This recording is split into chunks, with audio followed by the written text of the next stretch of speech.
देवभूमि उत्तराखंड में पिछले लंबे समय से चली आ रही सशक्त भू कानून लागू करने की मांग अब धामी सरकार पूरी करने जा रही है। राज्य के मुख्यमंत्री पुष्कर सिंह धामी ने राज्य की जनता को आश्वस्त किया है कि उनकी सरकार अब इस मुद्दे पर गंभीर है और अगले बजट सत्र में उत्तराखंड की भौगोलिक स्थितियों के अनुरूप एक बृहद भू कानून लाएंगे।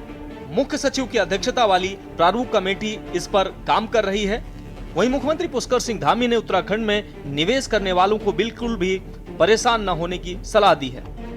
साथ ही कहा कि उत्तराखंड में नगर निकाय क्षेत्रों से बाहर दूसरे प्रदेशों के लोगों के 250 वर्ग मीटर से ज्यादा जमीन खरीदने पर कार्रवाई की जाएगी।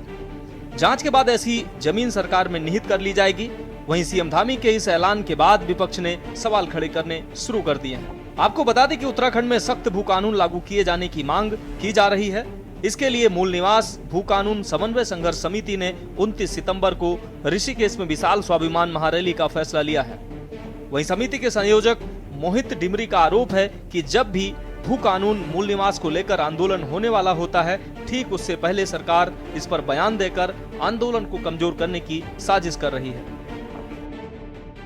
भू कानून है, मूल निवास है, जो ऐसे मुद्दे हैं, इन सभी मुद्दों को लेकर हम हमेशा से संवेदनशील रहे हैं। हम संवेदनशील हैं और अगले बजट सत्र में हम उत्तराखंड की जो भौगोलिक परिस्थितियों के अनुरूप इस पर चूंकि पहले से एक कमेटी बनी हुई है, कमेटी काम कर रही है, प्रारूप बनाने के लिए कमेटी का गठन भी किया हुआ है, मुख्य सचिव की अध्यक्षता में उसमें काम चल रहा है और इसके अनुरूप एक बृहद भू कानून लाने के लिए हम प्रयासरत हैं कि हम इसमें एक भू कानून लाएंगे। और जिस प्रकार मार्च 2021 से अब तक लंबे समय से चले आ रहे अनेक मामले ऐसे थे और जिन मामलों पर फैसले नहीं हो पा रहे थे, उन सभी मामलों पर हमने फैसले भी लिए हैं। चुनौतीपूर्ण मामले रहे हों, उनका भी निस्तारण किया है, हमारी ही सरकार ने किया है। उसी प्रकार में आप सबके माध्यम से देवभूमि उत्तराखंड की जनता को ये विश्वास दिलाना चाहता हूँ जो उत्तराखंड में है और देश दुनिया के किसी भी कोने में है, हम इस भू कानून के मुद्दे को, इसका भी समाधान हमारी ही सरकार करेगी। इसमें कोई संशय नहीं है, हमारे मन में किसी प्रकार का कोई संदेह भी नहीं है। हम सबकी भावनाओं के अनुरूप, सबकी संभावनाओं के अनुरूप सारे हमारे पक्षों से वार्ता करने के बाद सभी जो विशेषज्ञ हैं अनेक विषयों के, उन सब का परामर्श लेकर हम इस पर भी काम करेंगे और इस पर भी निर्णय लेंगे। उत्तराखंड के माननीय मुख्यमंत्री पुष्कर सिंह धामी जी ने आज उत्तराखंड के ज्वलंत मुद्दों पर कुछ हद तक अपनी जुबान खोली है और ये निश्चित रूप में वांछित है कि उत्तराखंड के मुख्यमंत्री प्रदेश में समसामयिक मुद्दों पर अपनी बात करें। आज उन्होंने कहा कि आने वाले बजट सत्र में हम एक प्रभावी भू कानून के लिए एक्ट बनाएंगे, नियम लाएंगे और मूल निवास पर भी उन्होंने गोलमोल बात की, स्पष्ट रूप से बात नहीं की लेकिन गोलमोल बात की। उन्होंने ये मूल रूप से आज ये कहा कि जो 250 वर्ग मीटर की जो छूट की बात है, उसको कितने परिवार के कितने लोगों ने विभिन्न क्षेत्रों में खरीदा है, वो हम उसको देखेंगे। साथियों, मूल निवास और भू कानून को लेकर 29 सितंबर को ऋषिकेश में एक स्वाभिमान महारैली होने जा रही है और इससे पूर्व आज एक बार फिर हमारे प्रदेश के मुख्यमंत्री पुष्कर सिंह धामी जी ने अपना बयान दिया है। यह पहली बार नहीं है जब उनका बयान भू कानून को लेकर आया हो। जब उत्तराखंड में महारैलियां होती हैं, उससे पूर्व मुख्यमंत्री का बयान आता है कि हम मजबूत भू कानून ला रहे हैं, लेकिन आज तक सशक्त भू कानून की दिशा में सरकार बिल्कुल भी आगे नहीं बढ़ी है।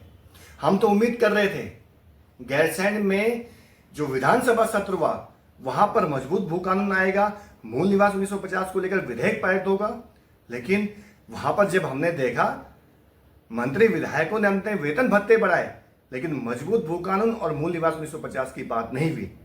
आप देखिए कौन वो सरकार थी जिस सरकार में भू कानून को कमजोर किया गया। आपको बता दें कि उत्तराखंड में पिछले लंबे समय से सशक्त भू कानून और मूल निवास का मुद्दा गर्माता जा रहा है। सरकार की ओर से मुख्य सचिव सुभाष कुमार की अध्यक्षता में भू कानून के लिए एक कमेटी भी गठित की गई थी। इस समिति ने सितंबर 2022 में धामी सरकार को अपनी सिफारिशें सौंप दी थी, लेकिन अब मुख्यमंत्री इन सिफारिशों पर कार्रवाई की बात कह रहे हैं। वहीं समिति की इस रिपोर्ट को सार्वजनिक करने की भी मांग की जा रही है। इसके साथ ही उत्तराखंड में समय समय पर भू कानून को लेकर संशोधन किए गए हैं। इसके तहत तत्कालीन त्रिवेंद्र सरकार के कार्यकाल में भू कानून में संशोधन करते हुए जमीन खरीद की बाध्यता को समाप्त कर दिया जाता है। सत्ता पक्ष का दावा है कि पहाड़ों में उद्योग लगाने के लिए इसमें संशोधन किया गया था, जबकि विपक्ष की मांग है कि सरकार श्वेत पत्र जारी कर जनता को बताए कि राज्य में कितने उद्योग स्थापित हुए हैं। अब मंशा समझनी चाहिए, क्योंकि उस समय त्रिवेंद्र जी की सरकार तो मेरी ही थी। तो उस समय क्या हुआ, हम सब लोग जब रोज चर्चा करते थे, हम कहते थे पहाड़ों में हमको रोजगार का अवसर उपलब्ध कराने हैं।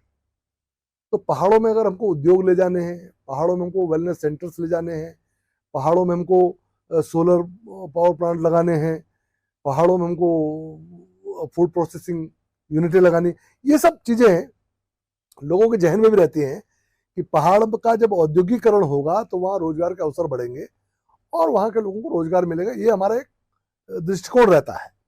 तो त्रिवेंद्र जी के समय जब एक समिट हुआ, यहाँ पर इन्वेस्टर समिट हुआ, तो उसमें ये विषय आया कि आखिर पहाड़ों में हम कैसे करके उद्योग लगाएं। सीलिंग हटा दी 12.5 एकड़ की, बहुत अच्छा किया। उसके बाद परमिशन हटा दी, बहुत अच्छा किया। उसके बाद जो जिस प्रयोजन के लिए खरीद रहे हो इंडस्ट्री लगाने के लिए, और बना रहे हो अयाशी गड्ढा, बना रहे हो स्विमिंग पूल, बना रहे हो रिसोर्ट, बना रहे हो बड़े बड़े फार्म हाउस, तो ये बहुत अच्छा किया त्रिवेंद्र सिंह रावत जी ने, बहुत बड़ा इन्वेस्टर। त्रिवेंद्र सिंह रावत जी हमें जरा बतावें, 2,25,000 करोड़ रुपया इन्वेस्टमेंट आएगा, ऐसा उन्होंने कहा। बताएं मुझे, और धामी जी भी बताएं, उन्होंने भी इन्वेस्टर समिट करा। दोनों बताएं कि इन्वेस्टर समिट के बाद कितना कितना इन्वेस्टमेंट इस राज्य में आया, कौन कौन सी इंडस्ट्री, कौन कौन से उद्योग इस राज्य में आए, कितना रोजगार सृजन हुआ, बता दें, श्वेत पत्र जारी कर दें इसमें। कुल मिलाकर राज्य के मुख्यमंत्री पुष्कर सिंह धामी ने बड़ी घोषणा करते हुए सशक्त भू कानून लागू करने का दावा किया है। साथ ही अगले बजट सत्र में उत्तराखंड की भौगोलिक परिस्थितियों के अनुरूप एक बृहद भू कानून लाने का भी दावा किया है। अब देखना होगा कि मुख्यमंत्री पुष्कर सिंह धामी अपने वादे को कब तक पूरा करते हैं। Uttarakhand desk report.